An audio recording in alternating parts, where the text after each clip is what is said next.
Apex Legends has taken the gaming world by storm, and in this video I'm going to take a look at one of my favourite characters in the game, Wraith. This character is one I've been using a whole lot, and it is probably one of the most entertaining characters to play, but the big issue is, if you're bad at playing this character, you are a real detriment to your team, and people will start getting annoyed at you. So in this video I'm going to take a look at the top tips and tricks in order to be a more effective Wraith player. Now, to start off, for those that haven't played Wraith much or simply don't know, you are given 3 abilities, as with every single character. Number 1, you have a passive. This ability lets you know if you're being watched. It's a passive ability, so you don't have to do anything. The game will automatically warn you, with Wraith bringing out a couple of voice lines. If she's being aimed at, she will say, "There's someone aiming at you," or something like that. And it's kind of creepy the first couple of times you hear it, but you do get used to it, and it's very, very useful because you could then bring in a slide or a little dodge just to ensure you're not going to be hit by that sniper or enemy player. Secondly, you get a tactical ability called Into the Void. This allows you to phase into another dimension, you are invulnerable, and you also receive a small speed boost. It is worth noting, however, that the enemy team can see you because you leave a trail behind you, and you have limited visibility whilst in that void tactical ability. I would make sure you use this carefully. It's incredibly powerful, but you do have to use it the right way. More on that later. Third, you have your Dimensional Rift. This is your ultimate ability. You can create a two-way portal where your team can use it, enemy teams can use it, you yourself can use it, even downed players can use it. It's incredibly powerful, but again, you have to use it in the right way. Otherwise, it can be a bit of a liability, and really it can cause more harm than good. Essentially what you do is you stow your weapons away, you place a portal, you then run for around 10 seconds. There is a percentage timer that ticks down. It is based on the distance you cover, however if you're running it's around 10 seconds. You can then place the second portal, and these two portals will link up for a maximum of 60 seconds. As I mentioned, any player can use them within those 60 seconds. Now, before we go any further, some top tips that I suggest all the Wraith players take note of. Turn on your subtitles if you're struggling to hear Wraith's passive ability. She does say you're being watched or something similar fairly quietly, and if you're not quite catching it, turning on subtitles will help you hear. You should always combine your tactical ability with your Dimensional Rift. So when you place your first portal, make sure you use your tactical ability to go invisible, we'll call it for now, and then you also get that speed boost, meaning you can place the two portals quickly. It's very useful as well, especially if you're retreating, because your team cannot be waiting for you to place these two portals. They need you to do it very quickly so they can jump in and escape. It's also great for those flanks.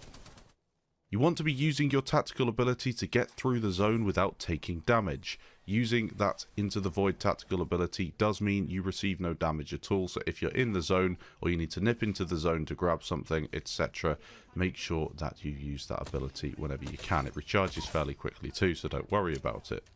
The portal is there for both offensive and defensive strategies.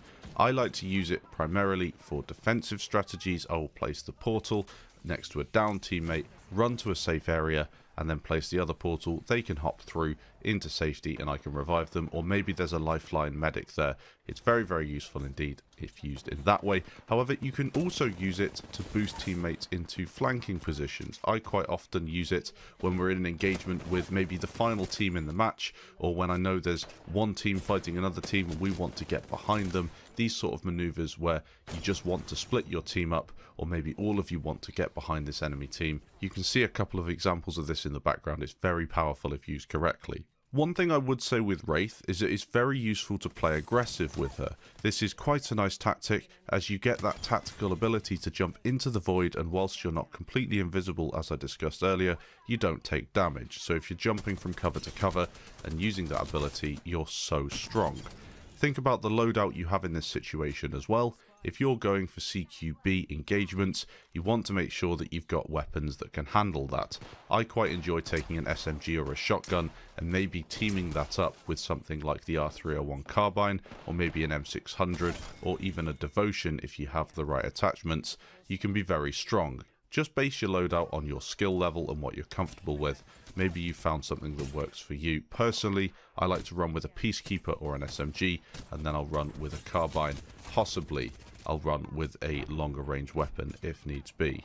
You can trick enemy players quite well with Wraith. Just because you place a portal doesn't mean you have to use it, nor does it mean that it's just for you. Sometimes enemy players will almost be forced to use the portal you placed, and you can wait on the other side with a shotgun blast to the face. It's also worth noting that enemy Wraith players will do this to you as well. Don't always jump through a portal or follow someone through a portal. They might be doing it to trick you, and there'll be a couple of shotguns at the other end.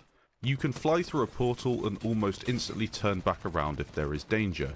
You can also use your tactical ability to jump into that void the second you get out of the portal. You can't jump through a portal when using that tactical ability, by the way, but maybe you jump through a portal, there's someone there, you use your tactical ability straight away, jump back through the portal to safety.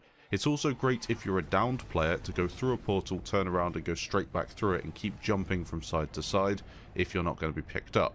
Once you're in that portal, you can't be hit, and although you are at risk coming out the other side, it's great just to keep moving while your team gets back together. I have also not been able to link up the portal at either end of a zipline. If you hit your ultimate ability, you can't jump on a zipline, and as you can see in the background, I did try this and I died. If your energy runs out, you are automatically placing that portal as well. A great tip for anyone who's wondering about that. You just need to run until it runs out, but you can also place it for shorter distances. As I said, for rescuing teammates, I always place it literally just behind the nearest piece of safe cover. It's reducing the time taken to revive a teammate, and it's super useful. One tactic that I would say everyone needs to take into account is what sort of characters are you playing with? Are you playing with randoms, so you don't really know who your team's going to be, or are you playing with a squad? If you're playing with a squad, it's worth taking into account the other players. I would always suggest taking a lifeline, especially if you're a team that tends to be quite aggressive and takes a lot of damage. The lifeline can heal really quickly, so it's a great character on its own, but also you get that healing, and it's a medic, so it's always going to be good for keeping the team alive. A few good plays I've worked out so far, a few interesting plays I should say. There's probably way more tactical and high tier plays you can pull off, but Gibraltar's a really good one to run with Wraith, especially for defensive stuff. Once the shield goes up, you can portal from inside the shield either to safety or on a flanking maneuver. Whenever an enemy team sees a Gibraltar shield, they automatically assume you're all in there hiding and healing. I often use that as a bit of a bait, so I'll get the teammate to drop the shield. We'll portal out of there behind, flank round the back of the enemy while they're looking at the shield that stays up for a little bit of time. We can take them out, or we could maybe just escape. As I mentioned before, dropping a portal by lifeline and then bringing in that injured or trapped teammate, maybe even a down teammate, can speed up the time it takes to get your squad back on their feet. Bangalore has a really good smoke ability that is great for covering you whilst you try and get the second portal up. And I would also say that Caustic, although I haven't used him much, has that ability to set traps. It's really quite cool to place a trap by a portal, so enemies almost don't want to follow you through it because they'll set off the gas trap, but it's just one of these little tactics that maybe you could implement. I don't know, maybe something a little tricky like that. It's not something I've experimented with, but there's so much that you can do in this game in terms of combining different players. So hopefully this little Wraith guide helped you out if you're struggling with this character, or maybe you're looking for a couple of different tactics to get better at it. I'm going to be looking at the other characters as well in this game. I know a lot of my usual subscribers aren't used to Apex Legends guides or reviews or videos in general. We're more of a Battlefield channel, but I am loving this game. It's so much fun, and with Firestorm coming up, I think it's great to get into that Battle Royale mentality. But of course, I'll still be focusing on Battlefield 5 for the most part on this channel. Subscribe if you're new. As I said, there'll be more Apex Legends content on the way. And if you do like Battlefield, of course, stick around because there'll be much more of that as well. Thanks for watching, and I'll catch you in the next video.